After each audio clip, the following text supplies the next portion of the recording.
What's going on, guys? Crown Garage back again with another Talon video.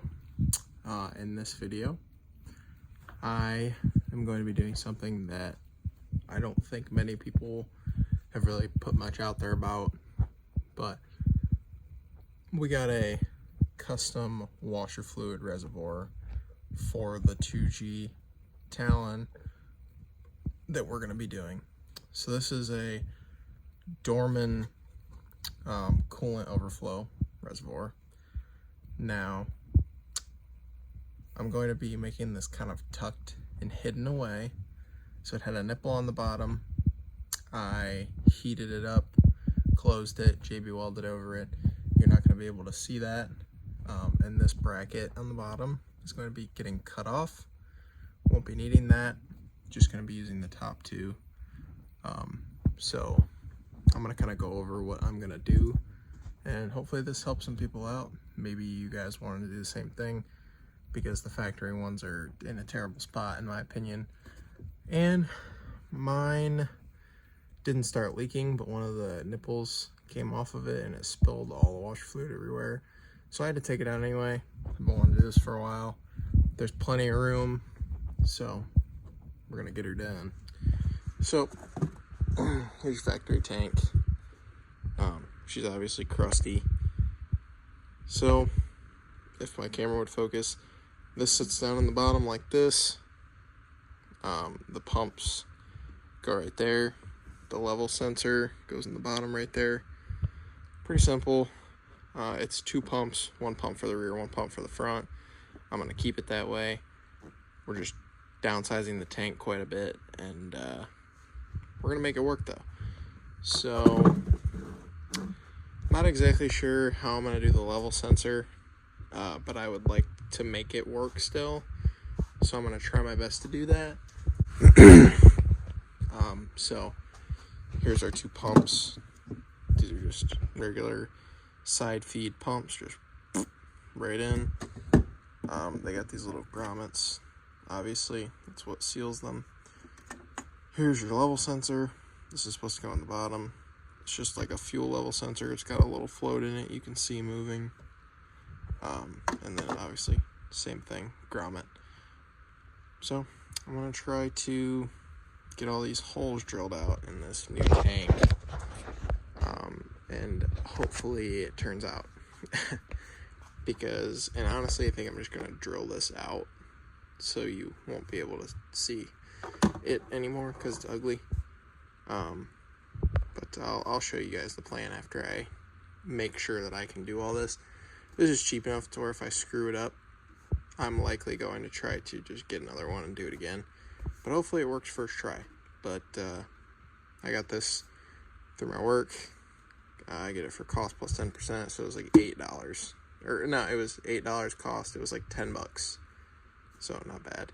Very small. Yes, I know. That's what everyone keeps saying. I don't care. I don't use my washer fluid constantly, and I'm also not going to use my washer fluid in the rear, but I still want the functionality of it just in case I did, because creature comforts. So let's get to drilling holes in this, I guess. Alright, so check this out. Got the holes drilled for the pumps, the sensor, no leaky, and these rubber tubes, which I'll show more about. This thing has a filler neck that's very silly, and it has a bunch of rubber hoses and clamps and whatnot going on. It actually fits perfectly in the lid of this. So I was kind of thinking maybe try to take that lid that came with this, drill a hole in it, and then slide it down over this, and then I can screw it on and it'll hold this down in place. No chance for it to leak, not that it would anyway, because it's pretty in there. And yeah, we're gonna just keep figuring this out. I had brackets that I made earlier, so I'm hoping that I can make those work for these, which I'll show you guys as well. Alright, so I drilled that out. It actually fits perfectly to where the O-ring still seals in this cap. So, I mean, this is like just surprisingly not bad. So, okay, so here's what we're looking at. Got one little bracket made, just gotta make this other bracket. Got the little vent done, got the lines trimmed, the pumps sit in the back, the level sensors on the bottom. I mean, like, this thing's gonna be tucked away so nice. You aren't even gonna know that it has a wash fluid reservoir, and it's still gonna work. And it's gonna be all factory, all the wiring. I'm gonna have to do some extending on that, unfortunately, but you know what? It's worth it. So we'll get these wires extended here eventually, and yeah, can't beat that. So again, using all the original wiring, you can just run it along this harness right here. And once I get all this stuff back together, eventually should be good to go. So yeah, I'm stoked on that. I'm stoked that it's going to be hidden away. We can use all the factory stuff and it's going to look good. So, and I'm going to clean it all up. It's got handprints all over it because my hands are dirty. But it's really nice not having it right there, that's for sure. Alright, so we got our two brackets made. Used all of the hardware from that tube right there. And now's the moment of truth. So as you can see, this right here goes into that cap. These are gonna go over here. You get your guy sort of on here. This is really hard to do. It's kind of a pain in the butt. Maybe.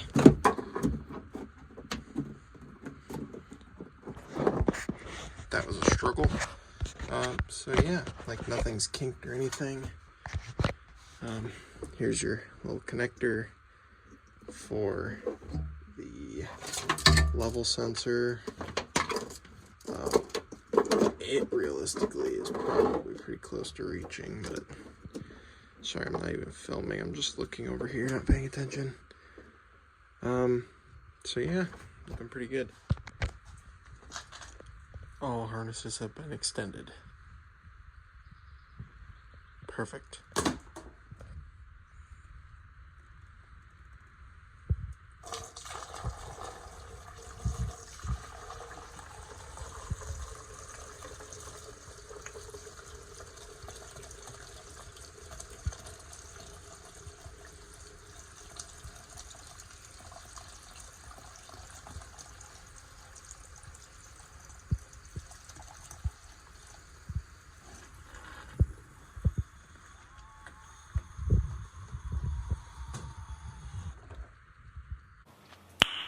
Nice.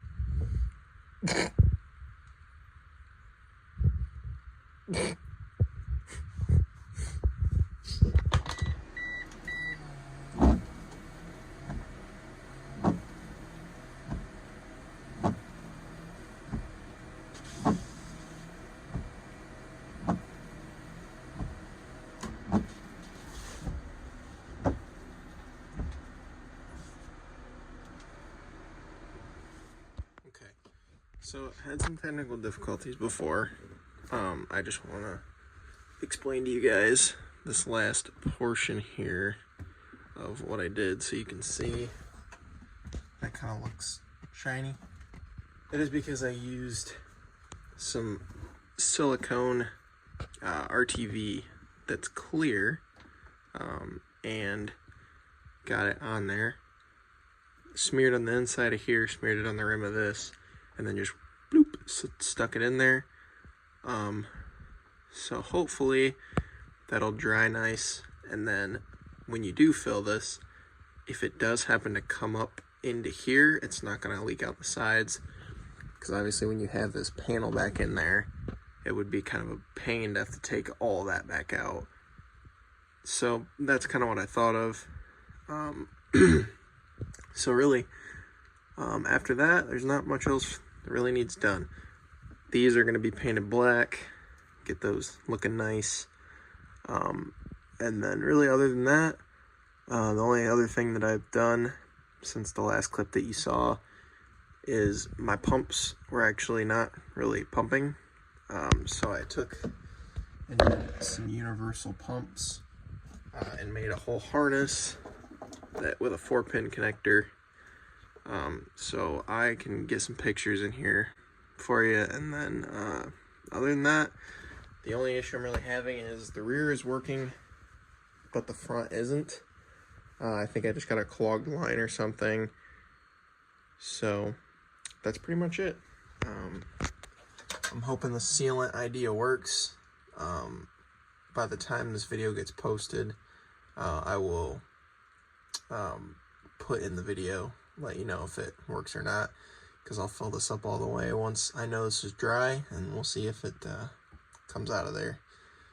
But I really like how this turned out. Super sleek and clean. Honestly, kind of looks like it's supposed to be there, especially once those brackets are painted and they're not super obvious. So yeah, I'm super happy with it. It turned out pretty level, even though the fluid in there doesn't look very level. It's also not tightened down either. The only thing you're really gonna have to worry about with doing that sealant is you're gonna have to take it off up there, because obviously if you try to move that, it's probably gonna break your seal. Maybe not, I don't know, but just be wary of that. But yeah, thank you guys for watching, and I hope that this helps you out to do this yourself. Now you got all that extra room, and you don't have to worry about that being in there anymore, leaking nothing. You can take your floor plugs out easy if you got water leaking in here like I do. And yeah, you just really have nothing in your way anymore. So it's awesome. I'm stoked on it. Thank you guys for watching again. Crown Garage out. Washer fluid tank. You know, the Illuminati thing.